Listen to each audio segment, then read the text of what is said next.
What's up, tribe? Coach Nick, Coach Sean here. Continuing the box jump series, we're gonna go now into burpee box jumps. We saw them in the open, we've seen them in several opens, and we wanna talk about the most efficient ways that we can be doing these burpee box jump overs. You'll see people flying through them, moving all sorts of different ways, and there's a lot of inefficiencies that we can really work on and get better at to make these things less exhausting, less steps to this thing, less chance of rest. So that's what I'm gonna have Sean demo right now. So typically in an open, in class workouts, you're gonna start to see some more box-facing burpee box jump overs. So what Sean's gonna do is go down to the burpee, and of course I think kind of a simple thing to talk about in this burpee, even here, Sean's a little bit far away from the box, so what I would say is try and close that gap up a little bit of, Sean would get a little bit closer to the box on that burpee and get as efficient as we can, right? We wanna cut the amount of space, cut the amount of work. That's one way to do it. Now from here, Sean's gonna come up out of the burpee.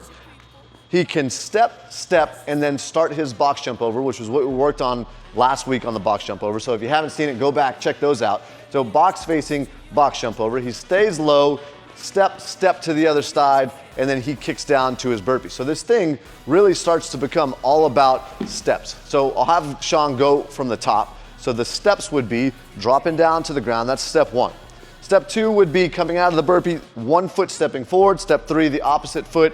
He goes into the jump, that's step four. Step five is 1 foot coming down. Step six is the opposite, and then we just repeat. So it becomes a 6-step piece to this burpee box jump over. And if you can really refine it and keep it moving that way, you could find a good pace. It never gets too intense. Of course, you could jump up from the burpee, you could jump down from the box, but I think over the course of it was 15 burpee box jump overs around in the open workout, it's gonna be really hard to keep an aggressive pace of jumping up, jumping over, rotating. If we can slow it down a little bit and break it down into pieces, for most of us, that's the most efficient way to go about doing these burpee box jump overs. So give it a try. 6 steps. We'll work with you in class. Make sure you have them down. That way you're not adding your own steps into it.